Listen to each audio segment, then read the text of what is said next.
And I'm glad to be here this afternoon. I was glad to be here yesterday afternoon up to a point. I went to the ball. Oh, yes. Look at this. See this chair? That's a fine-looking chair. I don't tell you a story about that chair. My wife was up here on stage thanking the speaker this morning or something, and your exalted leader here, Scott, saw her over here, and they saw this chair being brought up here. And Scott's remark was, "I don't think that chair's big enough for you, is it, Benoit?" It's okay, Scott. She forgot to burn you. I don't know why, but she usually would have, I assure you. Anyway, that just shows you the kind of sense of humor we got around here. I am really glad to be here. I'm always glad to be here. I went to the ball game yesterday. You got to know that I'm from Norman, Oklahoma. And I was having a lot of fun for about 3 minutes. But I'll tell you one thing. You guys really put on a presentation when you send that team out on the field there. You really do that.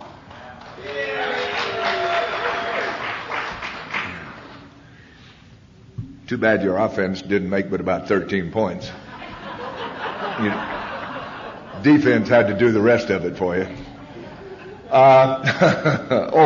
Both tell my story. I get all mixed up. I want to thank the committee for asking me to come here and be part of this thing, and it is really always a pleasure to be part of Alcoholics Anonymous. And I didn't get here by accident. I'm a real alcoholic. You're not going to get a long drunk-a-log. I'm sorry, but you're just going to have to take my word for it that I'm a drunk, and I'm of the type the book talks about, you know. And I drank too much booze too long, and it made me humiliate and embarrass myself and family and wives and children and a lot of people around me. So that I'm a classic case of the book type alcoholic. I wound up in a place in Los Angeles. I wound up on the corner of 7th and Broadway in downtown Los Angeles after having gotten out of the Peter J. Pitchess Hotel. Now, Peter J. Pitchess is a county sheriff, and he runs the jail down there. And I was in his hotel. I had been put there because I was a thief, and I had stolen some money that wasn't mine. I was in a position of trust, and I set up 2 sets of books, one for them and one for me, and you know how that goes. They frown on it, and they put me in jail. And I'd never been in jail for that kind of thing. I'd been overnight drunk a couple of times and all that, but that wasn't a big deal. But I sure hadn't been in there for a grand theft felony. And I was there, and I wondered, how did you get there? What the hell happened? How did you wind up in this mess? And I had been told about my drinking by a lot of people. And that never entered my mind that was what was wrong. And so for the next 46 days, I was sober. That's the first I had been sober in 20 years at least for that length of time. But I was sober for 46 days.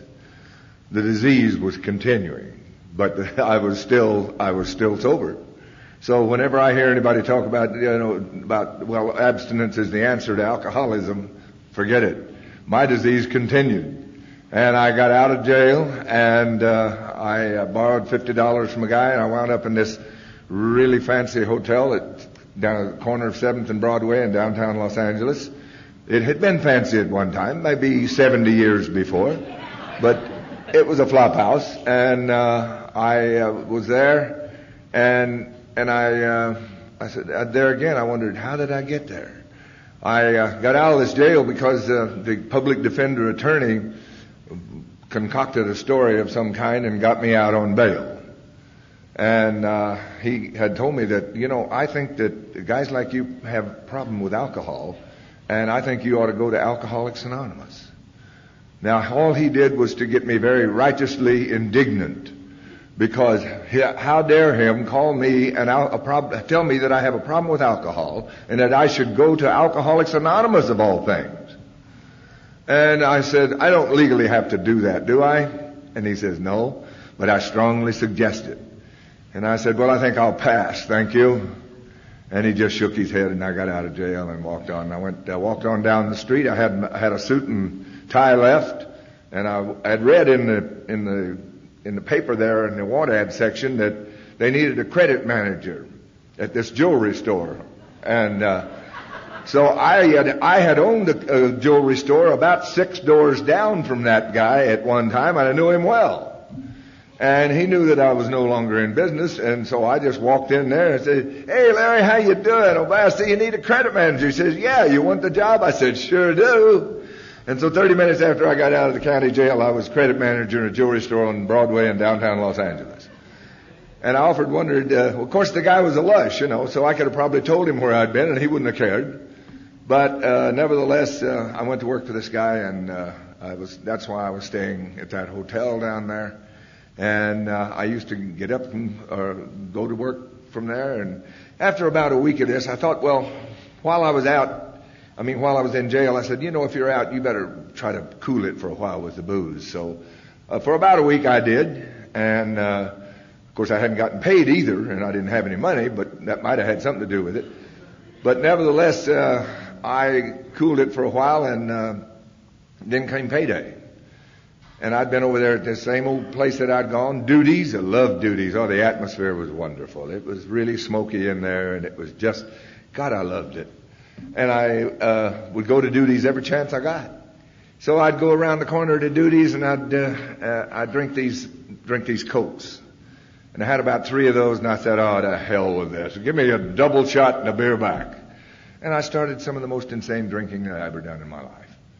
And that lasted, it just kept on going, and finally I was getting to where I had to drink all the time. It wasn't a question of wanting to drink, it was having to drink.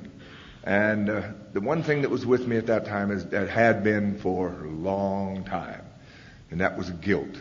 Guilt about everything. Guilt about those 2 kids I'd left back in Oklahoma. Guilt about all the wives that I'd cheated on. Guilt about this, guilt about that. By the way, I have another disease that goes along with my alcoholism. It's called marriageitis. I used to get married a lot. I used to get divorced a lot, and lots of mother-in-law trouble. Lots of mother-in-law trouble. No, none of you guys ever had that, but I did, and so I just kept going. But I was there, and I didn't know. It got into a cycle that I knew wasn't going to quit. It was just like get off work and drink all day. Even the guy told me I could drink on the job as long as I could do my job. He didn't care if I drank. And that's heaven for an alcoholic, So nevertheless, I kept on drinking, and it got to the point where I just couldn't do anything but drink. And kept on working because I had to work. But at nights it got bad. That's when I would really get serious with drinking. It was maintenance in the daytime, and at night it was getting serious, And I had suicide had also begun to look pretty good about that time. So I kept thinking about killing myself, because I knew there was no end to this thing. There just was not an end to it. It wasn't because I wanted to do the things I was doing. It wasn't because I wanted to drink the way I was doing. There was no other answer. And finally, this one night I came in and I got out on the ledge, and there I was, and I was on the 7th floor of this hotel. I said, yeah, that's big. That's high enough. That'll do it. And I got out there and had to work 30 minutes to get the window open so I could get out there. And I got out on the ledge, and I thought to myself, this is going to be it. What are your last thoughts going to be? You know how we are when we get to thinking. So I thought about that. This is going to be it, by God. What are you going to think about? And I got to thinking. And first thing I thought about, wonder what's going to happen to that suit I got down the cleaners down there. And, a bunch of nonsensical stuff came to my head, Wonder what they'll react to it. There's friends of mine who knew me pretty good, that really the last friends I had. I wonder how they're going to react to this. And I didn't think about those kids, family, or anything, mother, father, none of that. That did not concern me. It was those people that, just about nonsensical stuff. But then what happened was, the thought came to me very strongly that, you know what? You have never been a father to those kids that you abandoned back in Oklahoma. Just what in the world are you going to do now? You're going to leave them a suicidal father?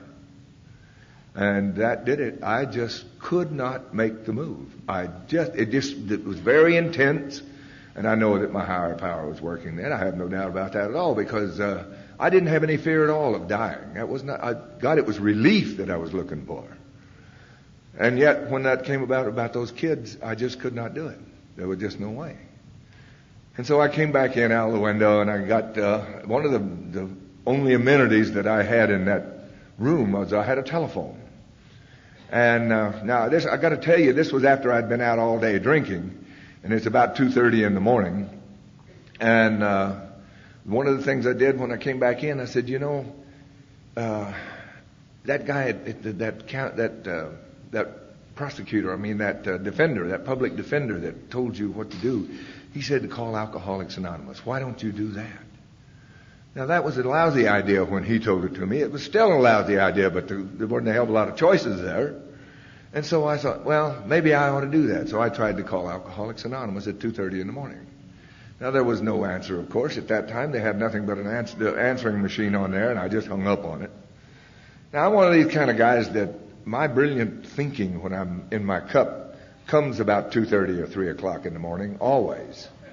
Oh, yes, a few of you have done that, I can tell. And I have a very pressing need to share that with people at that time of the morning. And I like to call long distance to make the share. I do that well, and I like to call very important people. The governor of California has had a call from me at 2 or 3 o'clock in the morning many times. Supreme Court justices, they've had calls from me. President of the United States has had calls from me at 2 or 3 o'clock in the morning. And the next morning, always, I would think, and I still remember what I'd done. I said, geez, that was stupid. Why would you do that? That's at 2 or 3 in the morning. You're trying to call these people. That was dumb. Why did you do it? And the only response was, oh, well, I won't do it next time. Well, it did over and over again. So the same thing happened when I thought about trying to call Alcoholics Anonymous the next morning. I thought about that. And you know what? The next morning it was still a good idea, contrary to what those other ideas had been before. And so I called Alcoholics Anonymous. And I didn't do it all that just like that. I called, my name is Jim Shaw, and I'd like to get some information about your program for a friend of mine. And the lady who answered the call knew who the friend was. And so she responded by telling me a bunch of her story, And she started in telling me about her story, about how many years she drank, and she lost 2 kids because of that. And I said, oh, my God, And I got those 2, immediately my 2 kids back in Oklahoma came to my mind, and I'm going, what the hell is this woman talking about? She looking, I didn't know what was going on. And she just kept on talking, and finally she kind of got me into the conversation, and she says, I don't remember this day. I don't remember exactly how it came about, but I was telling her something about how I felt about this, and she says, oh, yes, I understand. I'm an alcoholic, too. And now there had been, for the past 2 or 3 minutes when I was talking to her, there was a big lump came into my throat, and I don't know why. It was just there. I didn't cry ever, but I did this time. The lump was there, and I was worried about it. And when she said, oh, yes, I understand. I'm an alcoholic, too. Well, with that, I just went, and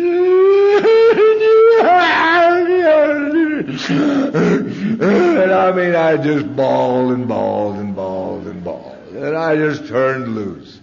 Now, I want to tell you that this woman knew, of course she knew who she was talking to.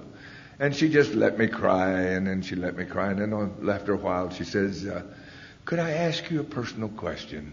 Could it possibly be that this person that you wanted to get the information for, could that possibly have been you? Yeah, it was. I'll tell you in the first place. And I just went on and on for about another 3 or 4 minutes, Could not stop sobbing. And she just let me go, and finally when I calmed down a little bit, she says, "Oh, thank God.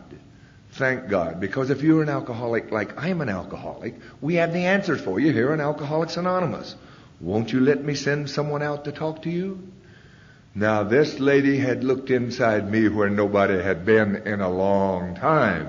And it was time to back off. No, I couldn't possibly do that. You see, I'm at work, and I couldn't let that happen here. Well, and it just went on and on and on about the story of why I couldn't. She just kept me right on the phone, and she says, "Well, could I have a male member of Alcoholics Anonymous call you? That's the way we do it here." She was afraid I was slipping away, And she said, "That's the way we do it here, and can I do that?" And I says, "Well, no. Well, maybe yes. Here's my unlisted phone. He can call me here." So I thanked her profusely for all of her information and all this, and thought wonderful, and thank you very much. And I hung up. Well, about an hour, I got a call from Tom, and Tom says, "My name is Tom. I'm a member of Alcoholics Anonymous. Does anyone there have a problem with alcohol?" Now, this guy's voice was well enunciated. He sounded like a TV announcer or something like that. And I thought I'd better answer him in kind. So I said, "Yes, I think I may have been an alcoholic for about the past 2 weeks." And he later says, "Jim, I damn near busted out laughing with that one." Anyway, he got me in conversation. And he says, "Well, how do you drink?" "I drink all the time." "What do you mean all the time?" I said, "All the time. In the daytime, I drink just to maintain, because otherwise I have to drink, mister. You don't understand. I have to drink." "Well, I understand, but," I said, "Yeah, I drink all the time. In the daytime, I drink maintenance type drinking, and at night, I really get with it." And he says, "Oh, I understand. Okay."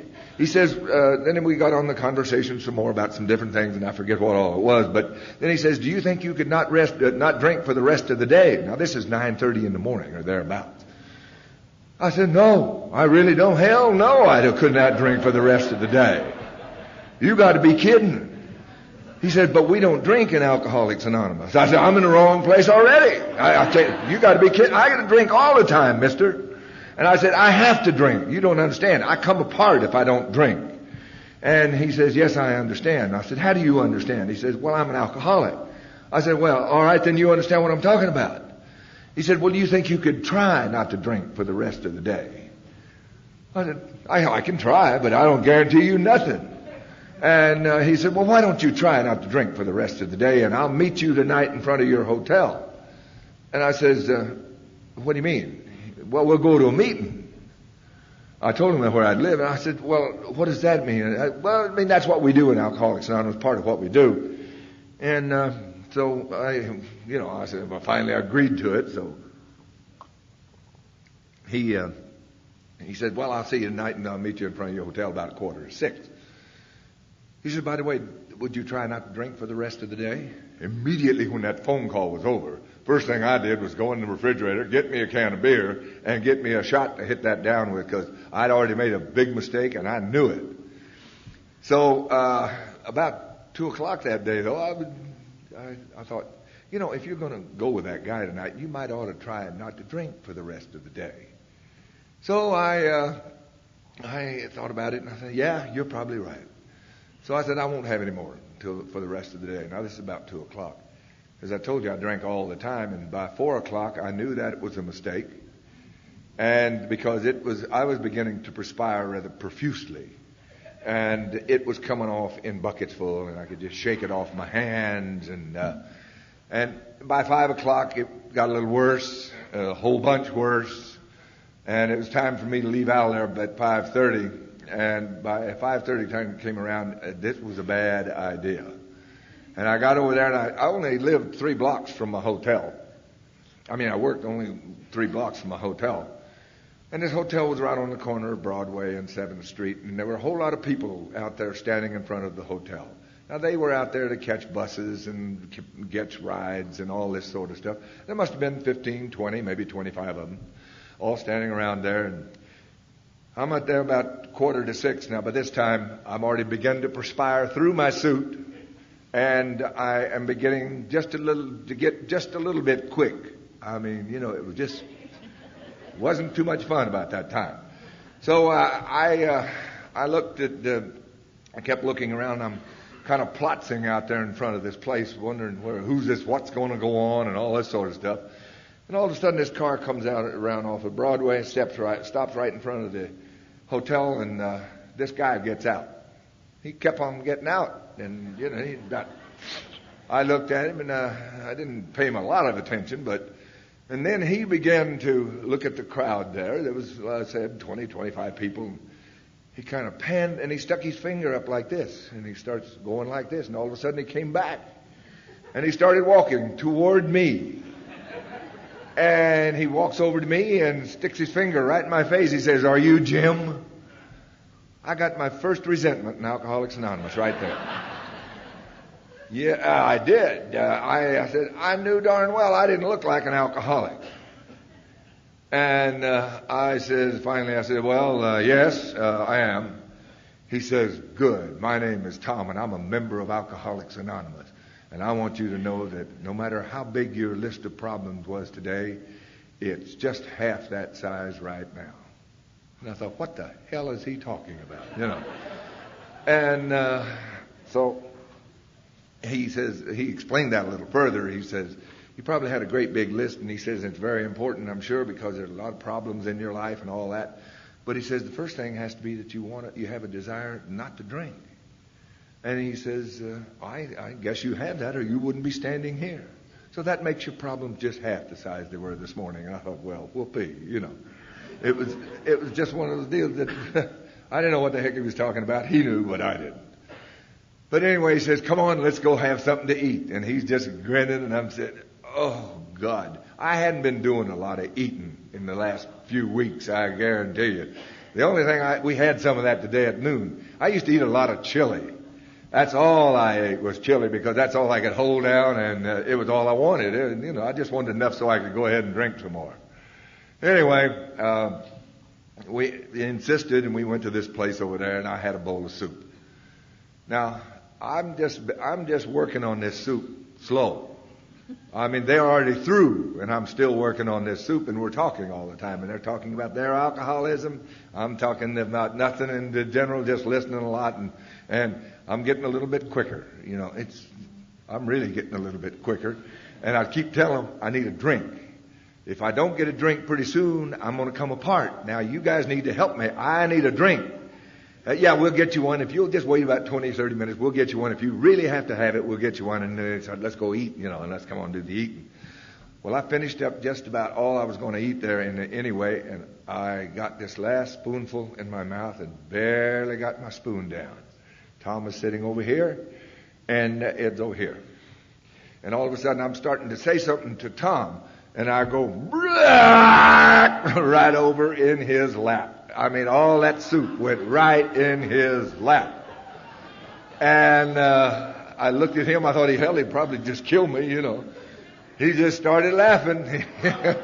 He said, "Well, hell, I insisted you have something to eat. So, waitress, bring me a towel." And he started wiping himself off, And so anyway, we went to this meeting. Now, by this time, on the way over there, I'm really quick. I mean, I'm just jumping around there, and it's going. I'm not in good shape at all. And hey, man, we got to stop. I got to have a drink. I really got to have a drink. And he says, "Hang on, Jim, hang on." So we got over there into this meeting.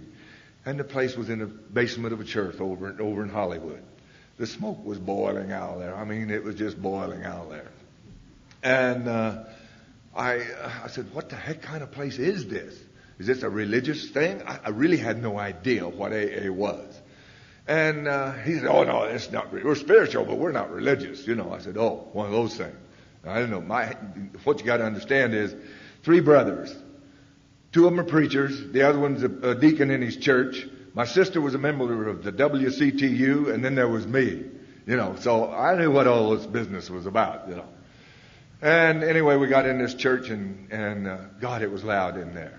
Oh, it was loud in there. I wanted to cover my ears because every time he'd introduce me to somebody, they'd show me a bunch of pearly stuff here and, hi, good, and I didn't really want, I just was tired already.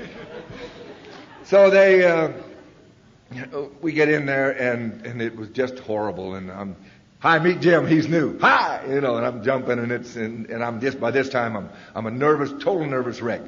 And we sat down over there and it just started the meeting, and somewhere my head, any brains that I had in my head at all, kind of set itself over here with this other guy, and then I'm still sitting there, and it really was. I think may have been going very close to DT's. And the things were making no sense. And the meeting started. And it was one of these participation first, and then it was speaker. Well, the meeting started, and this gal, she trots up to the microphone. My name is Sue, and I'm a member of Alcoholics Anonymous, and I think it's the most wonderful thing in the world, and I'm just so happy to be an alcoholic, and I'm so glad I'm in AA. I couldn't stand it. This guy here that was sitting still over here, he had to respond to that. So I get up, and I stuck my finger at her, and I said, yeah, BS, lady, BS. Tom grabs me and says, what the hell is wrong with you? I said, I need a drink. That's what's wrong with me. That's all I can say is I need a drink. He said, well, shut up and sit down. So I sat down. And the thing was, I was ashamed. And I didn't know what I'd done and why I'd done it, because I wouldn't have done that drunk, for crying out loud, maybe. But in a minute, this guy, she sits down, and after she'd shared, and this guy comes moping up to the mic. My name is Sam. I've been a member of Alcoholics Anonymous for 4 months. And I want you to know it's rough out there. It's really rough out there. One more time. This brain went to work, and this old guy over here moved out. So this guy had to get up and respond, and I stood up one more time. You're right, Sam. It sure as hell is rough out there. By God, we got to do something about that, Sam. And I'm just going on and on and on. And Tom pulled me back down. He said, Jim, if you don't shut up, we're going to have to send you out of here. Now, what's wrong with you? I need a drink. That's what's wrong with me. Don't you understand?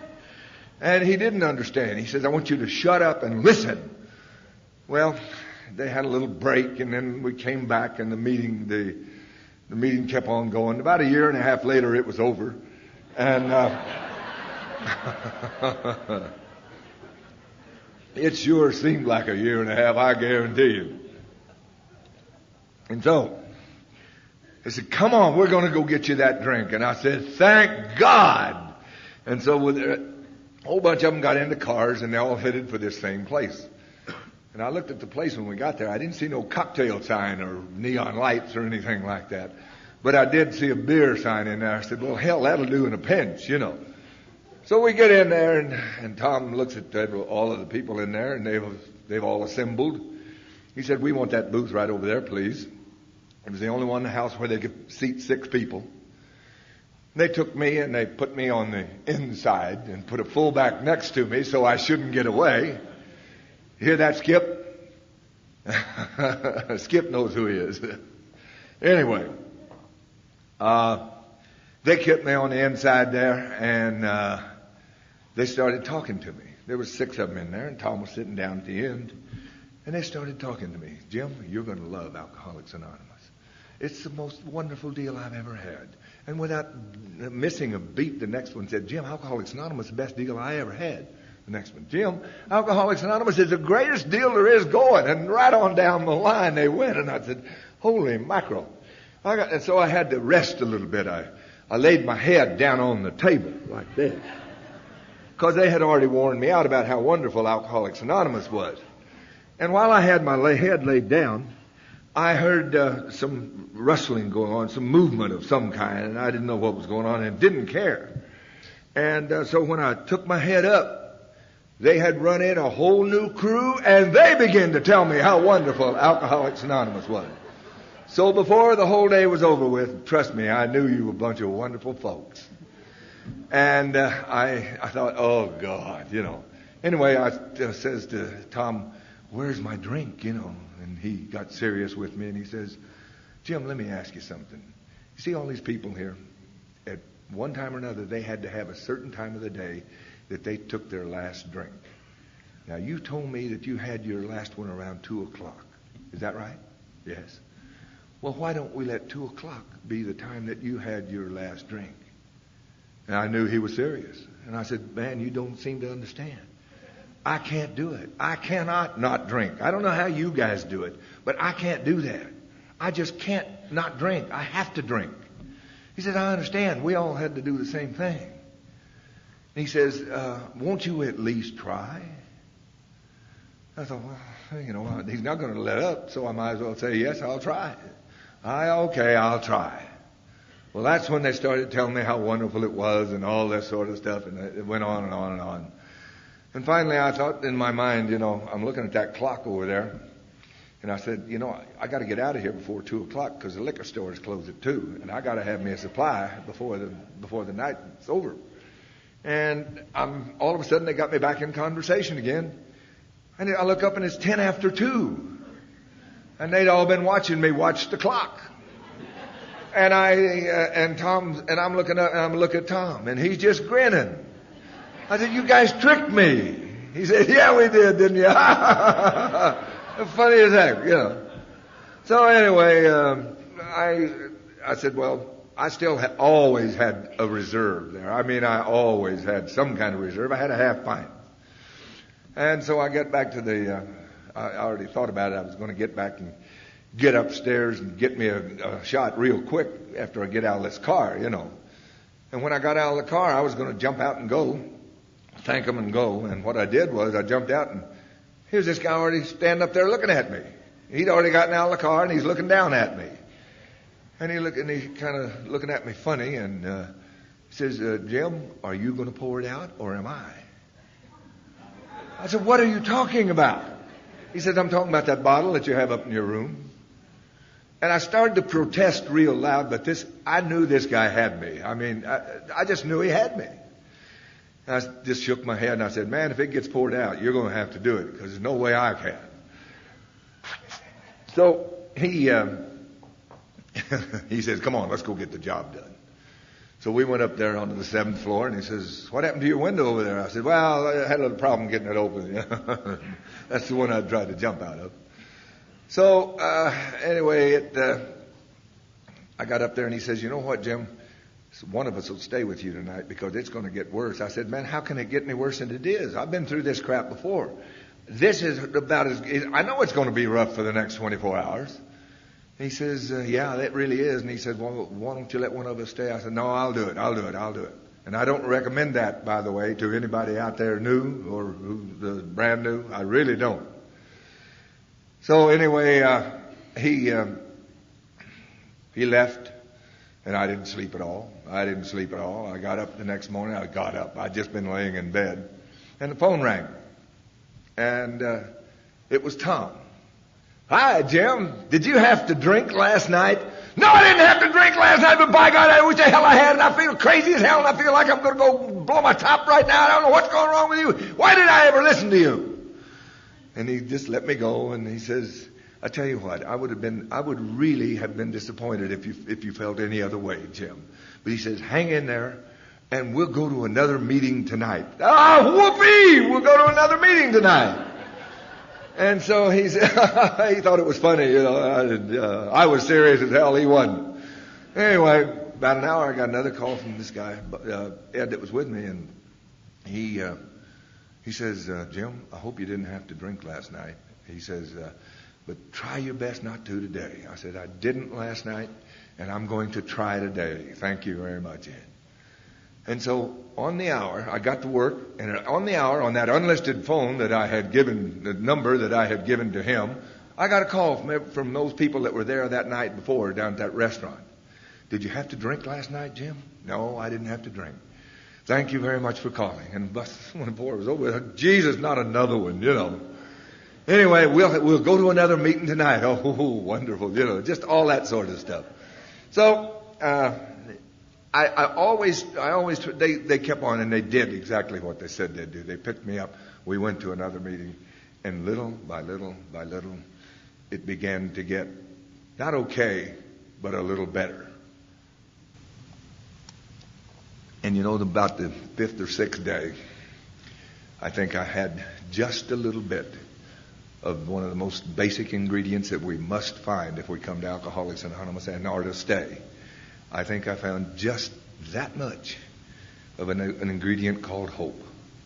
I think somehow or another I said, oh God, do you really suppose that I could do what they're doing? Do you really think it's possible? And I don't know if I got an answer or what, or if my mind was going crazy or what it was, but I thought, let me try just for a little while. And so I started going to those meetings. And soon thereafter he says, I got a place that I just came out of 4 months ago for you to go to, and Jim, you got to get out of this hotel. You'll get drunk up here. It's a place where a bunch of alcoholics are. It's called a 12-step house, and you need to be there. And I was listening to what he had to say. So I went in, moved into this 12-step house. Now I took all my luggage in there, my expensive luggage. I thought I fancied myself a high roller. And I looked in there, and I had all this stuff in there, and I looked at this old house that he was going to have me stay in. It was a big 3-story clapboard house. Hadn't been painted in probably 25 years. The front step was broken down on one side, and I looked at that and I said, you really did it this time, didn't you, big shot? You really did. And I walked into this place, and he took me in there, and he says, Lee, to the manager of the place, he said, Lee, this is the guy I've been telling you about. His name is Jim, and he's a real alcoholic. And he needs a place to stay and be with alcoholics so he can be a member of Alcoholics Anonymous. And he says, are you an alcoholic, Jim? And I said, well, I guess I must be. Every time I'm in trouble of any kind, it seems like I'm drinking or drunk. He says, well, you probably are, and we got a place for you. So I went in there, and I started going, and every night Tom would come, pick me up, take me to some meetings and all that sort of stuff. We had meetings there in the house. Bill Wilson had been there and given his blessing to the place before. And this was a long time ago. It was like 29 years ago that took place. And someone said before me today that you don't have to drink. You don't have to have another drink after you come to Alcoholics Anonymous. I want to reiterate that you don't have to have another drink, because since that time, I have not had anything from the neck up. No alcohol, no pills, no nothing. And it's because of Alcoholics Anonymous and the message that was carried to me. And with that message that was carried to me, I really feel that there's an obligation on my part that I have to do the same thing. It is absolutely incumbent upon me to see to it that whenever anybody, anywhere, reaches out for help, that I am responsible and that I am there. Not him or her or the other guy. Me. I am responsible. I don't ever in my life want to forget that. Because that's what Alcoholics Anonymous is based on. And we have been given, as far as I'm concerned, the most special gift that there is in this world. We have been given the ability to help where no one else has seemed to have been able to. Psychiatry, medicine, whatever it is, religion, they can't seem to do the job that we do at all. Not in any, even a minute fashion, do they do it well. And we've been given that special ability to talk to one alcoholic, one-on-one, and carry the message of recovery, the same way those people did that night with me. And I didn't even know I was receiving the message, but I was. So I don't ever want to forget that. I kept going to these meetings and all this sort of thing, and they came up with the idea that I should get a sponsor. They came up with the idea that not me. I knew that any time that was mentioned, I just turned that off to the side, and I said, well, I'll do that when I think I need one. I know that some of you may have only done it when you needed one, but they kept on. And I was in this place one night, and I'd been running around with a bunch of these guys, and Byron was talking to me, and he says, Jim, he says, you know what? A guy with the hostility, the arrogance, and the ego that you have. And you're as full of resentment as anybody I ever saw. And you need a sponsor. Yeah, I'm going to get one. Yeah, And he says, but when? Jim, you're going to get drunk if you don't. Now, I heard what he said. I'm going to get drunk if I don't get a sponsor. I didn't know what you people had. I really didn't. Even by this time, I didn't know what you had. But I knew what I'd had out there, and I didn't want any more of that. You know what a resentment is, by the way, don't you? Resentment, it's like when you wet your pants. Everybody else can see it, but you're the one that feels it. I heard that somewhere today. I thought that was very funny. It's very true, too. I've also heard it described as the fuel that drives most active alcoholics. And I thought, yeah, that's probably true. Anyway, so I thought about that, and I said, well, okay, I'll get one. Finally he just insisted, and I said, okay, I'll get one. About that time, so help me, at the back of the room, when I'm up in the front of the room, the door opened, and this guy walks in. He's kind of got a balding head with glasses. He looked somewhat like Mr. Peepers on television. And Byron hits me in the side and he says, Jim, that's the guy you need for a sponsor. Now, I'd seen this guy before around, and I'd heard him lashing out at some of his sponsorees and all this sort of stuff. And I said, you got to be kidding. I can't stand that, much less ask him to be my sponsor. And he says, but Jim, a guy with as arrogant and as hostile and with the ego that you got needs him. Now go ask him to be your sponsor. And he would not quit. So finally I said, okay, I'll go ask him to be my sponsor at the coffee break. And so at the coffee break, he says, go ask him. Well, I went over to the table where he was sitting, something like this, and I stuck my finger right in his face. No, wait a minute. I didn't really walk over there. I kind of swaggered over there, and I stuck my finger right in his face. I said, listen, Clancy, you're going to be my sponsor. He looked up at me and he says, I'm what? You're going to be my sponsor. Turned his head back down. Then he came back up. He said, listen, Puke. People don't tell me I'm going to be their sponsor. They ask me, now you get the hell out of here and come back later, and maybe I will, and maybe I won't. Ooh. I turned around, I went back over to Byron, and I said, you see there, Byron, I humbled myself. And he said, yeah, I saw exactly how you humbled yourself. He says, now go over there and ask him to write after this thing's over with. So I said, okay. So I went over there, and I went over to him and I said, and I did not stick my finger in his face. I said, Clancy, I really would appreciate it if you would be my sponsor. I guess I need one pretty bad. He says, you're right. And he says, I like that change of attitude. He said, I've been watching you. One thing I can say about you, you come to a lot of meetings, and I'm glad to see that. And he said, however, I will give you the meetings that I want you to attend. I will put them on the list.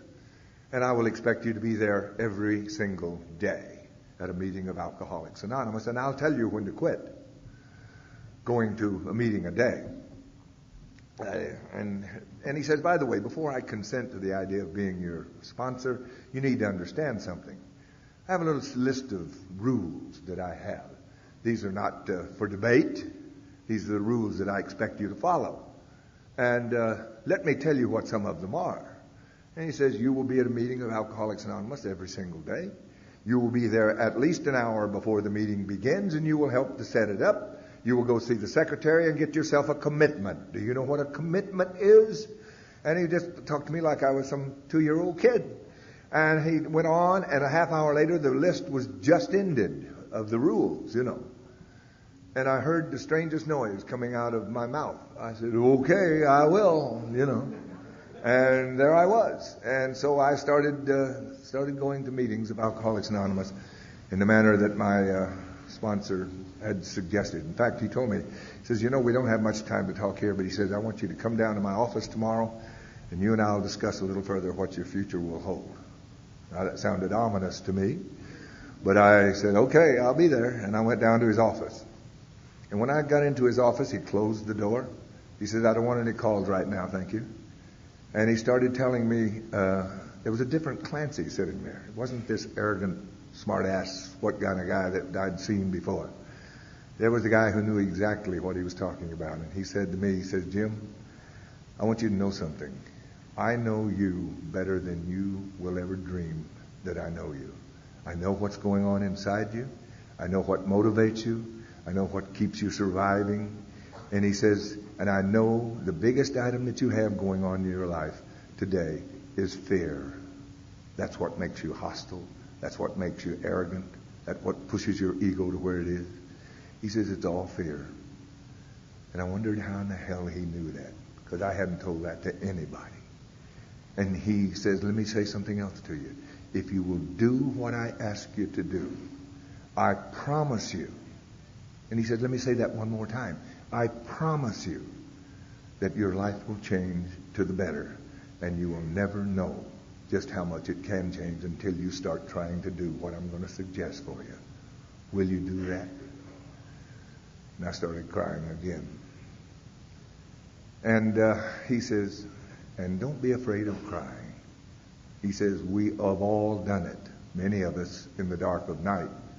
But many of us after we came to Alcoholics Anonymous and saw what we really were and started to try to get better. And so I said, yes, I'll try. And so he we started going through the steps. And he says, I want you to take the book of Alcoholics Anonymous. I want you to read it thoroughly. I want you to know what's in that book, because that's our recovery program. And he says, I want you to know what it is. And you must help me by doing that. And so I got the book out and started talking. And he started going through it and started reading it and did all these things. And then we started doing the steps. And this man, when we got to, I said, well, I think I'm through with the first and second. He says, okay, for now. He says, we'll do the third together. I said, what the hell is he talking about? That's a very simple, short thing, And he says, come on in here. And we went into his den over on Lake Street. And he says, he shut the door. And he says, get down here on your knees. And he says, and then he says, we're going to take the third step together. I thought, oh my God. I hadn't been on my knees in so damn long. I wouldn't even know what that position was except to puke, And so we did that. And then I felt a combination of really, I was totally uncomfortable with the idea. But I also felt that, my God, you're doing what this book calls for. I don't know what the results are going to be, but you're doing what the book called for. And then he said, well, you can lay off for a little while now, and we'll absorb what's going on so far, and just go to meetings. And so I went to meetings, and we kept going to meetings. Anyway, it wound up that 10 months later, he had to call me and tell me that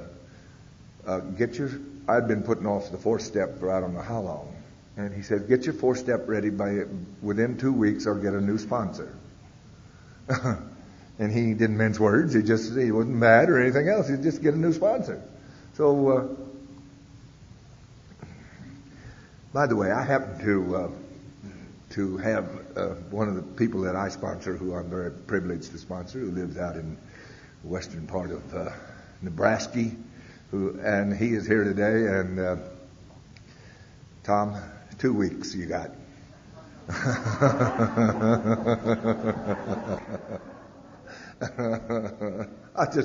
The devil made me say that. Where it came from. Anyway, I did the fourth and the fifth, and one of the things that, when we kept on working these steps, one of the things that I had been married to this lady who was, I hated her with a passion, because, you see, she's the one that stood between me and the woman that I was living with at the time when I was married to, when I came to Alcoholics Anonymous, and she wouldn't let her come back. She said, you don't want to go back to that bum. And so I really had a resentment against this woman. Oh my God. So he kept on, and after we got into the steps part of it, and he says, now Jim, what about that mother-in-law of yours? I said, I've done all the others. I listed, and we had the list, and I went off the list. Look, I went over there and did this, and it was fine. Everything was good. What about that mother-in-law? Wouldn't let loose of that mother-in-law business. I'm not going to make amends to her. She's an old bitch, and I'm not going to do it. He says, yeah, and you're not going to be free of it either, are you? And so finally one day, I called her up and she was so shocked to hear me, and I told her, I said, I've been sober, and I think I'd been sober about a year and a little over a year. I haven't had anything to drink, and my actions have changed since you last knew me. And I'm trying to work a program. And one of them says that I have to make amends to the people who I've harmed. And I have harmed you. She loaned me a lot of money for business, and the business went broke. And she said, I don't want to because it doesn't look like you can take care of business. And I was insistent and all this sort of thing. Anyway, she gave me the money, and it went down the drain. And she never said anything more about it. So I went to her and I said, I have harmed you in many, many ways. But one of the worst is I mistreated your daughter. And I apologize very, very sincerely. That's the best I can do for now. I know I owe you some money, and I'll pay you. And she says, and she came over and put her arms around me, and we both started crying. And she said, I only wanted you guys to be happy. I just wanted you to be happy. And she said, that's why I was so protective of her. I said, I understand now, but I didn't understand then. And that was this one more time that the working of the steps was such a relief, and it was such a I couldn't believe, I would have bet any kind of money that would not be the reaction that would come from her. First of all, I thought she'd probably hang up on me when I called, and secondly, she'd slam the door shut in front of me when I went there. And the fact is, it was a totally different thing. But anyway, at the urging of a sponsor, and I assure you that without the sponsor, that would never have gotten done. And so for anybody who's new or out there, or who's out there without a sponsor, why don't you do it the easy way and get one and do what your sponsor says? Sponsorship is one of the greatest things that has happened to me in that man is still my sponsor. That's 29 years later. And I sit in a meeting with him every Wednesday night, at least one a meeting a week. And I sit with your speaker tonight. I sit in a meeting with him every week, and he is our sponsor. And we pay the respect to him that we need to. And we sit in meetings with him. I got to tell you that Alcoholics Anonymous, as strange as it may seem, I heard that the first night, is the greatest deal I've ever had. It's the best deal I've ever had. It has done things for me in my life and that are impossible. And for you who are new or who have been out there for a while and here for a while, if you think that everything has been wonderful since I came to Alcoholics Anonymous, that's not so.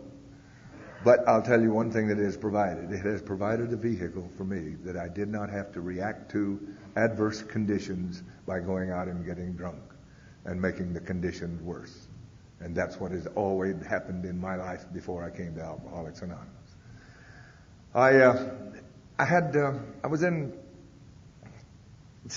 trying to do all these things, and I moved out to Westchester, and I got those kids back out from Oklahoma. And their mother's alcoholism had begun to manifest itself, and they wound up in a foster home. And I brought them out of the foster home and brought them out to Los Angeles. And I got to tell you that when I moved them out there to Westchester after they had been in a foster home in L.A., because my sponsor advised me that I needed just to keep going to Alcoholics Anonymous and that they would be okay there until I could take care of them. So I did. And I moved them in with me. And these kids began to blossom with their alcoholism. And if you've ever seen a guy who was 3 years sober, got two teenage kids, very early teenage kids, never been a father to those kids at all. And I take that on and they come in my house and I'm saying, my God, they're little monsters. What in the world why was I so insistent on getting a hold of these kids? What in the hell have I done? I was nuts. And so, very fortunately, I got married again one more time. That was something I did regularly. And this is the first time in alcohol sober. Anyway, she and I put these two kids together, and boy, it was a mess. It was worse. And so finally, we got divorced, and the kids went 3 doors down the street to live with her sister, which was a great setup because I could work then, and the kids were taken care of and all this, and I'd see the kids and all that stuff. Make a very long story short, their alcoholism started blossoming. They both went out on their own, and one of them went in the Navy, and I just kind of lost track of them. They just started doing their own thing. And about this time, I got a call from my dad. Used to come out and visit, and my mother had died of alcoholism at the age of 56, cirrhosis of the liver. And I got a call from my brother Bill, and he said, "Your dad is sick, and it looks like he's going to die. You better get back here. He's been out on another drunk, and you better get back here, and if you want to see him alive." So I went back there, and I looked at my father, and I all the way back there I was praying, "God, please tell me what to say to my father. I don't know what to say to my father. Please tell me what to say to my father." And I went in there and I said, "Dad, I'm not back here to criticize you. I came back here because I love you, and I love you very much. You know what Alcoholics Anonymous has done for me in my life, so I'm not going to try to compare that or give you that information or advice, but I just want you to know one thing. I really do love you." And I turned around and I walked out. And one of the happiest days of my life was that I was able to call back there a year later on April the 3rd and wish my 79-year-old father happy #1 AA birthday. He was in this hospital and they had Alcoholics Anonymous there. And he started going to meetings of Alcoholics Anonymous, and when he got out, he started going to meetings. He went to 7 meetings a week. And he loved Alcoholics Anonymous. And when I called back there, I said, "God, Dad, I'm so proud of you. Gosh, you can't imagine how proud I am of you." And he said, "Wait a minute, son, you don't seem to understand. It was your example that allowed me to get sober in Alcoholics Anonymous. And for that, I want to thank you." And all I could do was cry. That was the best I could come up with. But that's just, I could go on and on and on. My daughter that my wife spoke of, my daughter and I had always just butted heads. If I said it was black, she'd say it was white. And if I said, "Oh, it's beautiful outside," she'd say it's ugly outside. It didn't matter. Whatever my position was, hers was the opposite. I know none of you identify with that. But the facts were that that's the way it was with us.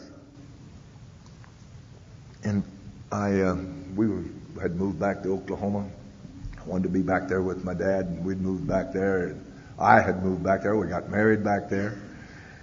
And my wife got a call one day from Sheila, and she says, she had, by the way, had a little boy, 18 months old, without the benefit of wedlock, and that upset me some.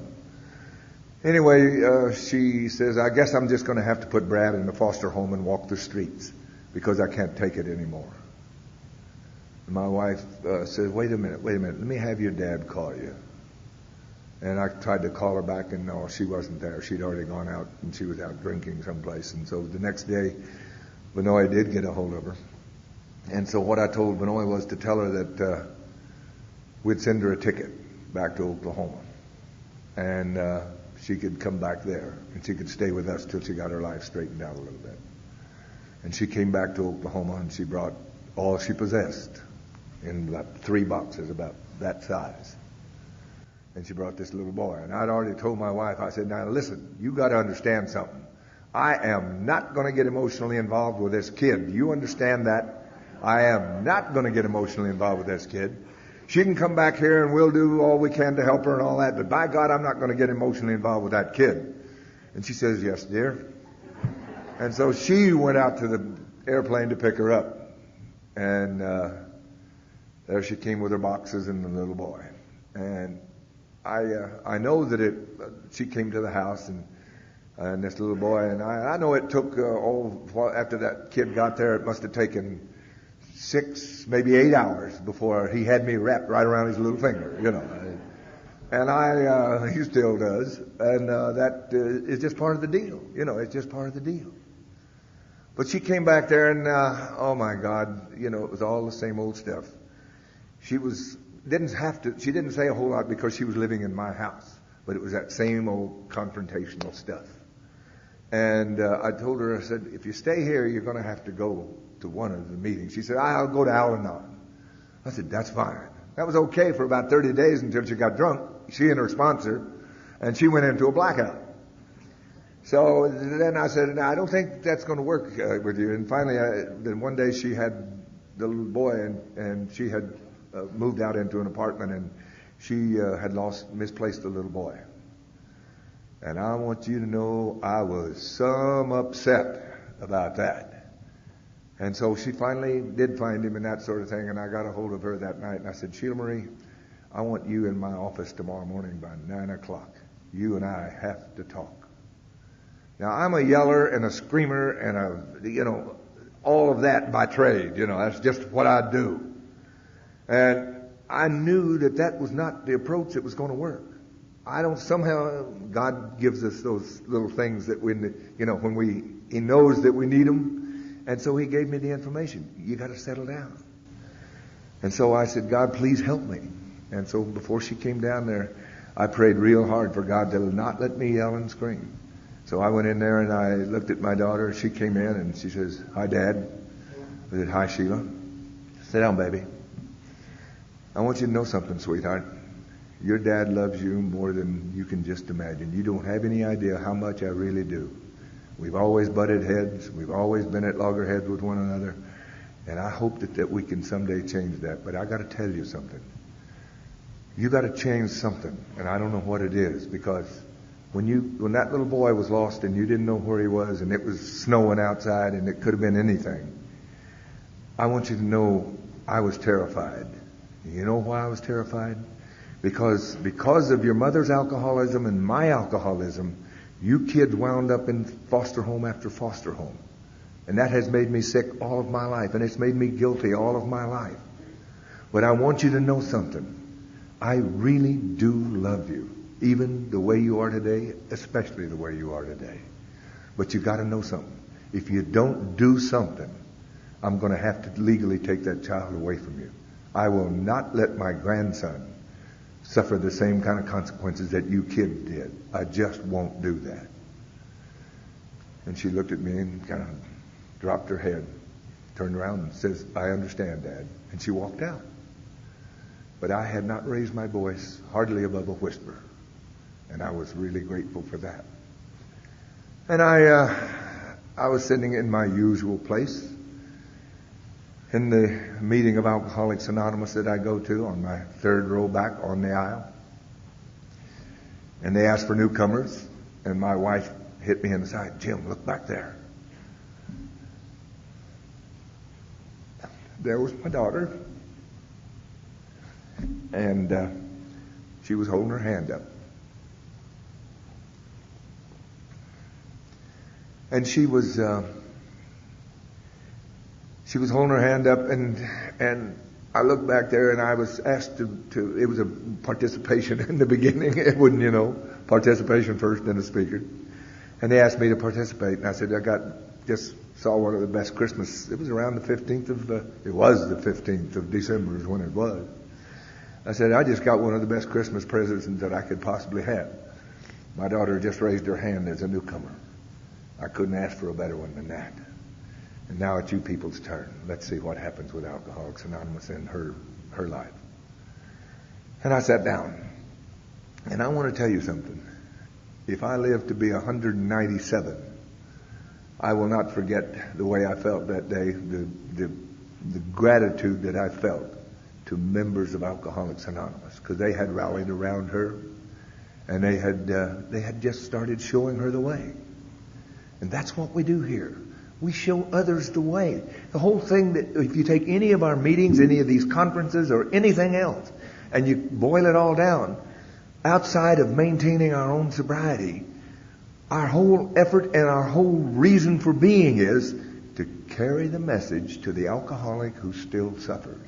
And I hope to God I never forget that, and I hope that you do, that you never do. Because that's where we are. What do we do here in Alcoholics Anonymous? What we have to offer is, I'm an alcoholic, and I can carry the message to another alcoholic. Now, I've heard all this other stuff that's trying to get, attach itself to Alcoholics Anonymous, but I got to tell you something. I'm of the school that believes that we cannot dilute our effectiveness by trying to include everything else that there is out there. Everybody else has got problems, sure. But my alcoholism and your alcoholism is the thing that we have to work on. And we can't dilute the power of Alcoholics Anonymous by trying to be all things to all people. I hope to God we never forget that. Let's keep Alcoholics Anonymous, and then we can still carry the message of Alcoholics Anonymous. I want you to know that I am really grateful to be here today. It is one of the best deals that I'm with family. I've been coming to this part of the country for a long time, and Dick and Peg and Scott and Reggie and all of I'll leave somebody out surely, but the facts are that these two people right here beside us, they're very important in our lives, My friend Tom out there that I sponsor, that's an honor. All the people that I sponsor, it's an honor to sponsor them. Because, whenever I think about, I don't think I want to go to a meeting tonight. I go all the time. I'm always at meetings. Why do I need to go tonight? Because I've got people that I sponsor who are going to be there. And they may want to talk to me. They may need to talk to me. And we may just want to see each other and say, hey, yeah, we're doing the same deal. We're doing the deal together. Thank you for your hospitality. Thank you for all that you've given us on so many occasions. Bye-bye.